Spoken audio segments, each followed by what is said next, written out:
Hello, and welcome to the Smart Injury Doctors Podcast, the injury market's top program for doctors, lawyers, and insurers who want to gain greater insight on how to improve patient recovery results and deliver better services in the U.S. injury market. Please welcome your host, Dr. Jeffrey Allen Kronk.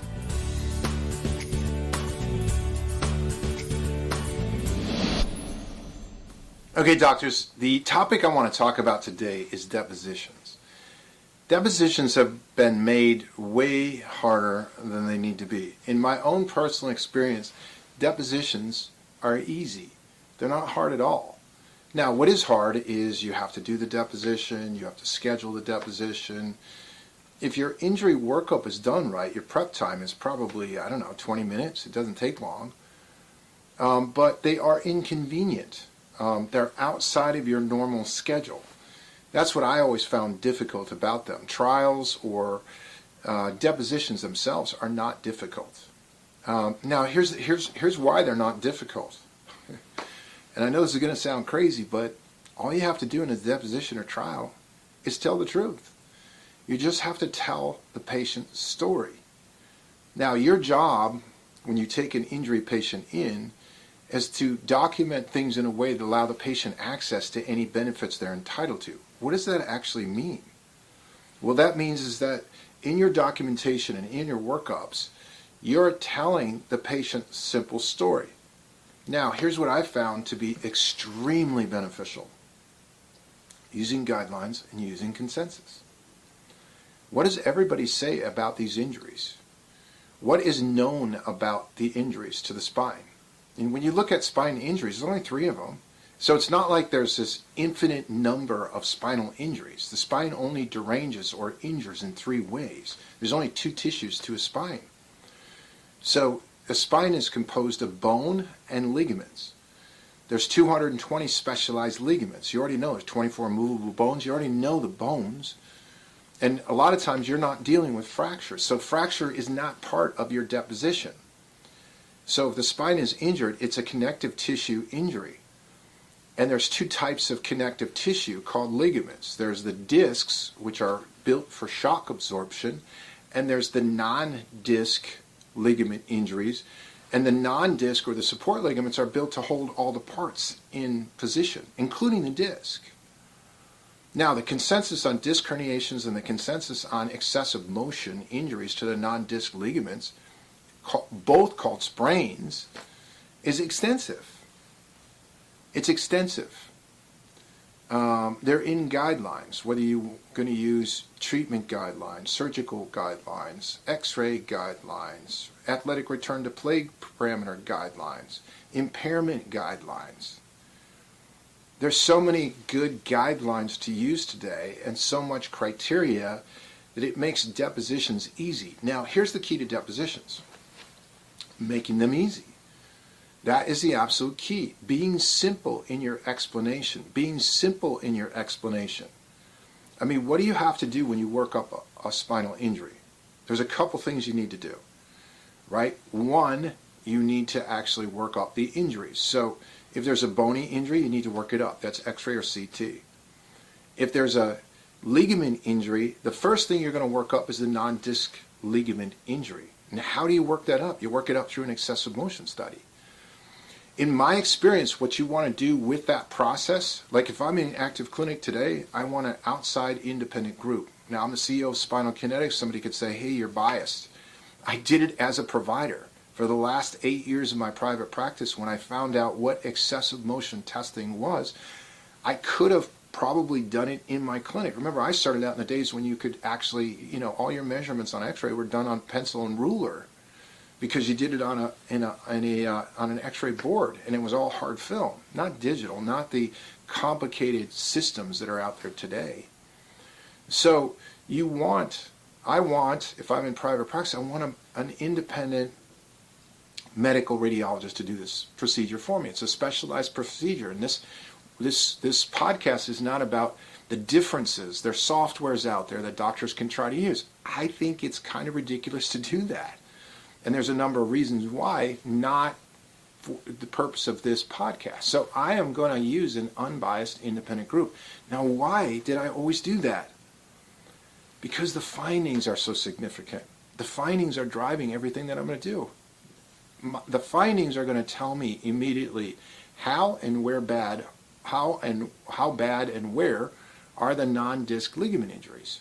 That's going to allow me to grade the sprain, grade 1, grade 2, grade 3. It's going to allow me to know exactly where they are. It's going to allow me to know in my treatment guidelines, what do I correlate to for frequency and duration of treatment? I got treatment guidelines now that I can lay out. I can say, hey, look, on this grade 2 sprain finding under my treatment guidelines, this is the allowed amount of treatment.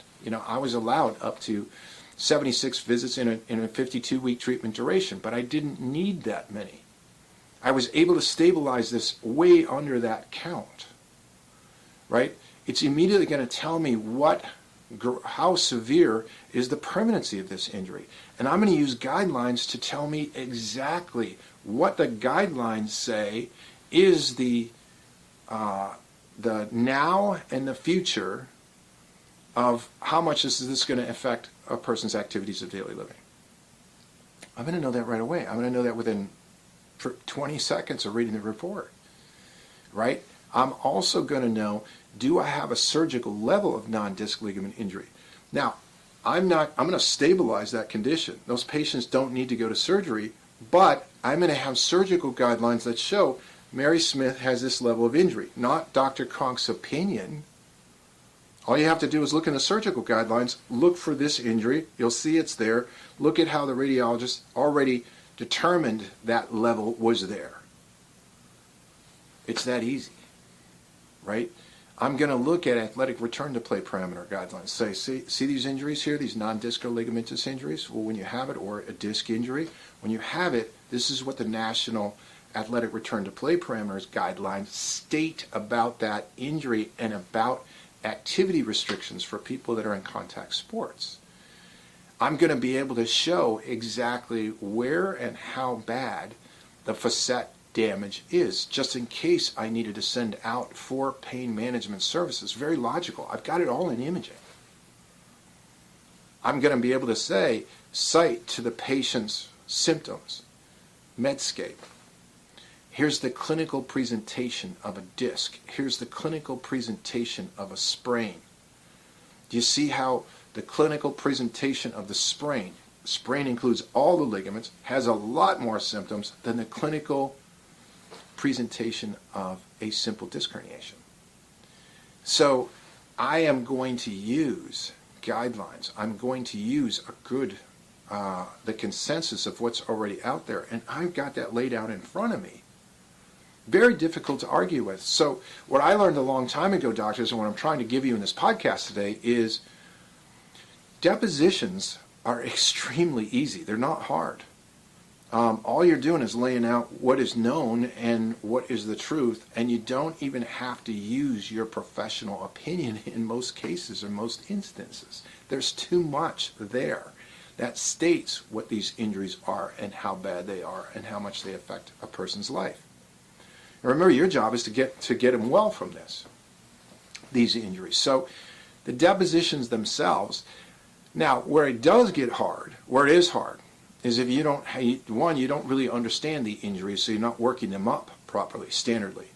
Spinal injuries should be worked up the same every single. If you think you got a connective tissue injury, you got to do an excessive motion test. Without an excessive motion test, you don't know how much non-disc ligament injury you have, and there's a heck of a lot more non-disc ligaments to injure than there is discs. If you think you have a disc herniation, you got to have the MRI. If you have a non-disc, remember, you can have severe surgical levels of non-disc ligament damage without any herniation at all. But it's rare to have a herniation without damage to these non-disc ligaments. Very rare. So I got to know that. I got to know that there's only three things and I got to work them up. And then I've got to do, I got to know what my guidelines are. I got to do good outcome assessment procedures. If I'm doing any kind of referrals, I got to know what I did the referral for, what the results were, and how it collaborated or went right into my treatment program. I've got to know what the permanency of these injuries are. I got to document the effect on the patient's life. And I also have to document what the future of this patient is. This stuff is ridiculously simple. Like ridiculously simple. In our program called the Smart Injury Doctors Program, that's the hardest part I have to get to the doctors to understand sometimes, is how ridiculously simple these things are. Once you get them though, it's like, it makes practice super easy. It makes your understanding of the injuries super easy. It makes your ability to get better results super easy. It makes your understanding of what you need to do documentation a lot easier. It makes your understanding of what you need to do and how easy it's going to be in deposition or trial a lot easier. So doctors, depositions do not have to be hard. If you're finding that they're hard, it's a good indication that you're not organized in your approach to the injuries and your approach to the documentation. And that's pretty easy to solve, but you have to invest in learning it. Because the thing is about a deposition, I always look at it like, okay, yeah, I have to do a deposition. And I've done a lot of them. And I come out and it's like, okay, great. They're very, very happy with the deposition. Good. I look at that and say, great, that's a relationship enhancer for me. Now, the other thing is, I don't look at the fact, I used to, but I don't anymore, look at the fact that there's sides. When I walk into a deposition today, okay, there are no sides. There's only clinical rationale. So I'm not a patient advocate. I'm not a plaintiff attorney advocate. I'm not a defense advocate. I'm not an patient's insurance or the at-fault party's insurance advocate. I'm an advocate just for clinical science. That's what I'm an advocate for. So my work helps everyone involved. It helps the plaintiff, it helps the defense, it helps the patient, it helps the insurers, it helps anybody. Because all we're doing is showing exactly what the person has, and we're showing the consensus of it. And what I found is that that makes the whole process super easy. Doctors, I just wanted to talk a little bit about depositions today on the podcast. If you have information you want to find out more about us, you just look us up at www.smartinjurydoctors.com. If you want to get more free information, we offer it as a Facebook private group called the Smart Injury Doctors Practice Building Success Network. You just go out there and contact us and let us know you want to be a member of that. It's free. And as always, I hope that you got something from this, and I look forward to delivering more content with you on the next podcast.